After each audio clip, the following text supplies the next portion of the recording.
Dalang dibalik ruwetnya PBNU 2025, drama kekuasaan, politik sunyi, dan jejaring yang disusun rapi. PBNU 2025 tidak sedang sakit oleh konflik biasa. Ini bukan sekedar perbedaan pandangan, bukan pula dinamika organisasi yang lumrah. Yang terjadi adalah sebuah skenario, dirancang pelan-pelan, dijalankan sistematis, dan dipentaskan di ruang publik seolah-olah lahir dari kebetulan. Semua tampak spontan, semua terlihat reaktif. Padahal, jika ditarik benang merahnya, pola itu terlalu rapi untuk disebut insidental. Di balik riuhnya pernyataan, pleno yang ricuh, isu fitnah hingga macetnya roda organisasi, ada segitiga aktor internal yang bekerja senyap namun efektif. Jadi ada 3 orang yang memang, ya istilahnya apa, berbagi peran untuk menimbulkan hal kericuan tersebut gitu loh ya. Sebenarnya menjalankan suatu misi, menjalankan suatu agenda, menjalankan suatu rencana besar gitu ya. Sebenarnya semacam itu. Dan beliau ketiga orang ini juga aktor sekaligus sutradara gitu loh, pemain sekaligus juga sebagai dalangnya. Gus Ipul, Gutvan Arif, dan Muhammad Nuh.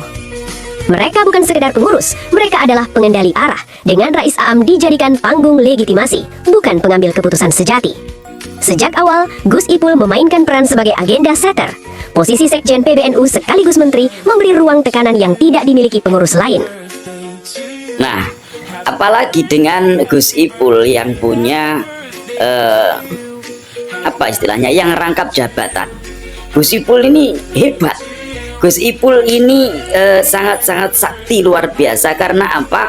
Karena beliau itu pengurus harian, akan tetapi bisa rangkap jabatan. Nah, dan itu tidak ada tindakan dari pengurus. Padahal kalau pengurus harian kan bisa saja diberhentikan sesuai dengan kepentingan atau sesuai dengan kebutuhan yang ada di bukan kepentingan ya, sesuai dengan kebutuhan yang diperlukan di PBNU. Seumpama ini, wah ini kok Gus Ipul sudah menjadi sekjen, akan tapi dia ditunjuk sebagai menteri, ya sudahlah, sekjennya kita gantikan saja, biarkan dia fokus untuk mengurusi sebagai menteri, biar fokus di kementerian ya, di Kementerian Sosial biar fokus. Bukan kemudian Kementerian Sosial yang saat ini sedang membutuhkannya, akan tetapi dia sibuk di pleno-pleno PBNU. Nah ini kan sangat luar biasa, nggak beres gitu loh ya. Oke, kita lanjut. Kekuasaan struktural dipadukan dengan kuasa politik. Salah satu senjatanya paling kasat mata, menahan puluhan SK penetapan wilayah dan cabang NU. Lebih dari 80 SK menggantung tanpa kejelasan. Ini bukan kelalaian administratif, ini adalah strategi pelemahan. Dengan SK ditahan, veto ketua umum dilumpuhkan, otoritas organisasi diperlambat, mesin PBNU dipaksa pincang, bukan karena tak mampu berjalan, tapi karena sengaja direm dari dalam. Nah, dengan adanya tindakan tidak meng-SK-kan, seperti yang saya bahas beberapa waktu yang lalu ya, ada 80 lebih ya pengurus ya dari PCNO maupun PWNO yang tidak di-SK-kan.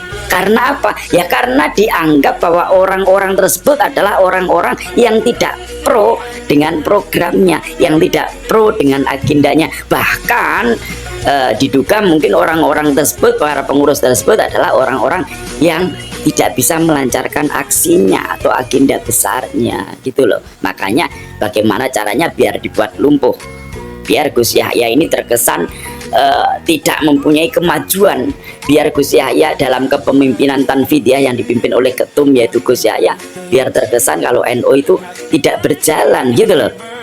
Di titik inilah Gutvan Arif, Bendahara Umum PBNU, masuk sebagai eksekutor lapangan. Bukan dengan pidato, bukan dengan wacana, melainkan lewat uang. Keuangan organisasi dijadikan alat tekan, gaji admin tak dibayar, operasional ketua umum terganggu, bahkan OB pun ikut menjadi korban. Nah kan luar biasa ketika menjadi ini kezaliman yang sangat-sangat luar biasa.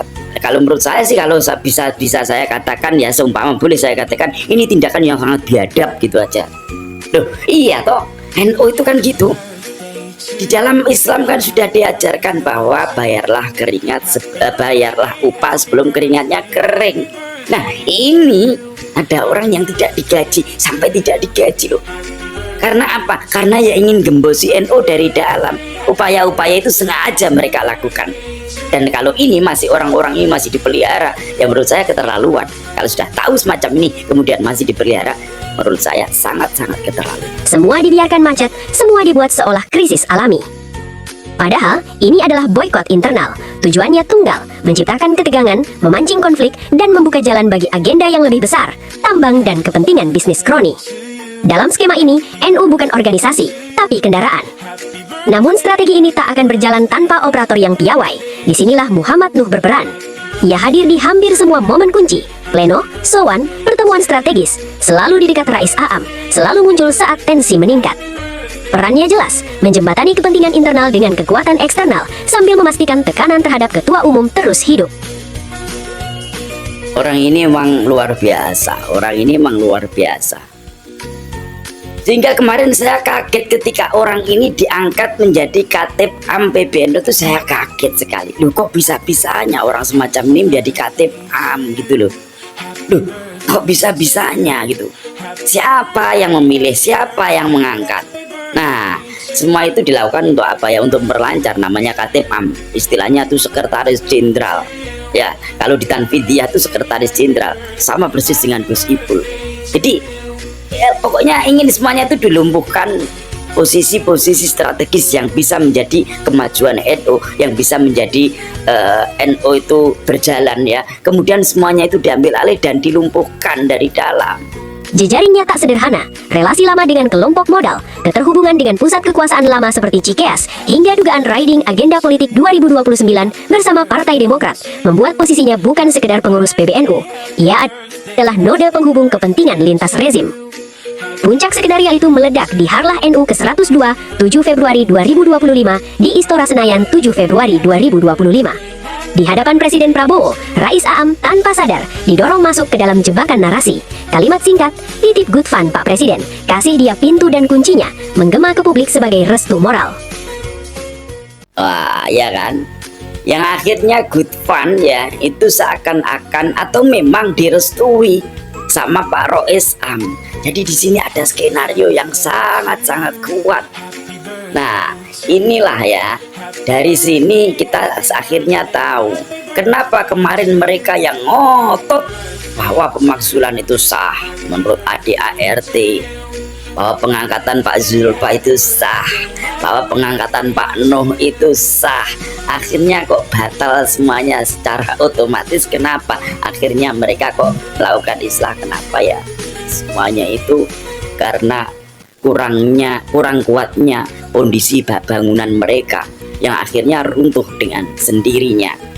Makanya hati-hati, banyak orang tuh mengatakan ojo macem-macem karo NU, karena NU didirikan oleh dengan niatan yang baik oleh seorang Hadratus Syekh Kiai Haji Hasyim Asy'ari untuk kemaslahatan umat. Ketika NU kalian gunakan dengan macam-macam, kalian gunakan sebagai alat kepentingan, yuk kalian akan celaka. Mungkin orang-orang yang lain akan udahlah ikhlas, wis ya sudahlah biarkan saja, tapi Allah tidak rela, Allah nggak sehari, Allah maha mengetahui niat-niat buruk kalian. Satu kalimat, satu momen, dan legitimasi pun tercipta. Padahal, itu bukan dukungan sadar, melainkan hasil framing panjang. Rais Aam tidak memimpin agenda, ia dipakai sebagai simbol. Di saat yang sama, kalau ini ya yang dibilang Rais Aam hanya dipakai sebagai simbol, ya saya setuju nggak setuju sih, saya sependapat nggak sependapat. Karena memang sudah ada benih-benih. Kalau memang tidak ada benih-benih nggak mungkin dipakai. Kalau memang tidak ada benih-benih nggak mungkin dipakai. Kalau memang tidak ada dinding juga tidak mungkin akan selaras sejalan. Semuanya selaras sejalan, bisa sejalan semacam ini karena ada deal-deal. Tidak mungkin hanya digunakan sebagai legitimasi aja, nggak mungkin gitu loh. Jadi memang sudah ada deal-deal, sudah ada sama-sama ada niatan. Istilahnya apa? Istilahnya mereka itu satu frekuensi. Itu kalau menurut pendapat saya. fitnah terhadap Gus Yahya soal Zionisme dan penyalahgunaan keuangan disebar. Meski terbantahkan, efeknya sudah cukup. Tekanan psikologis, keraguan publik, dan kegaduhan internal. Lapisan eksternal kemudian menguatkan skema ini. Mereka tidak butuh ya untuk menuduh Gus Yahya melakukan ini, melakukan itu. Makanya Gus Yahya tidak boleh tabayun. Makanya Gus Yahya tidak diberikan ruang tabayun. Makanya Gus Yahya tidak dipertemukan, tidak. Karena mereka nggak ingin ada tabayun dari Gus Yahya. Sehingga mereka menebar narasi liar ya. menebar narasi liar untuk apa? Untuk menjatuhkan mental Gus Yahya, untuk membuat Gus Yahya ini namanya hancur di mata Nahdien. Itu loh tujuannya mereka itu. Memang bukan kemudian kok mencari kebenarannya di mana, tidak, mereka nggak butuh itu. Mereka hanya butuh menghancurkan nama besar, nama Gus Yahya. Namanya Gus Yahya dihancurkan agar tidak bisa lagi naik ke muktamar. Kalau bisa dipotong di tengah jalan agar tidak bisa melanjutkan mandatarisnya gitu loh. Khairul Tanjung berfungsi sebagai power broker, modal, jejaring, dan leverage ekonomi politik. Boy Thohir dan jejaring tambang masuk lewat kepentingan bisnis, termasuk dukungan terhadap agenda pertambangan melalui PT Anugerah Perdana Nusantara, APN. Mereka tidak tampil di depan, mereka bekerja di belakang, mempertebal tekanan internal dan menyediakan bahan bakar finansial.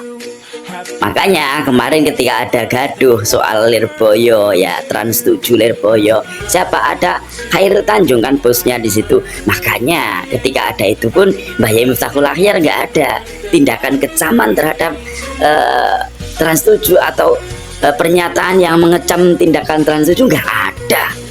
Sama sekali nggak ada. Semua orang ini adalah orang-orang yang satu frekuensi dan tujuan agendanya sudah jelas. Demo, sowan pesantren, hingga manuver media, semua menjadi panggung yang dimanfaatkan sempurna. Jika diringkas, polanya brutal namun elegan.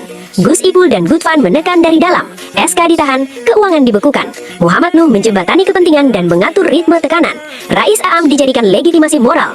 Pleno dan Syuriah dipaksa tunduk. Dan di ujungnya, agenda tambang dan kontrol kebijakan diamankan. Kesimpulannya tegas, Kisruh PBNU 2025 bukan kecelakaan organisasi. Ini drama kekuasaan yang dirancang, dijalankan oleh aktor-aktor internal dengan dukungan jejaring eksternal.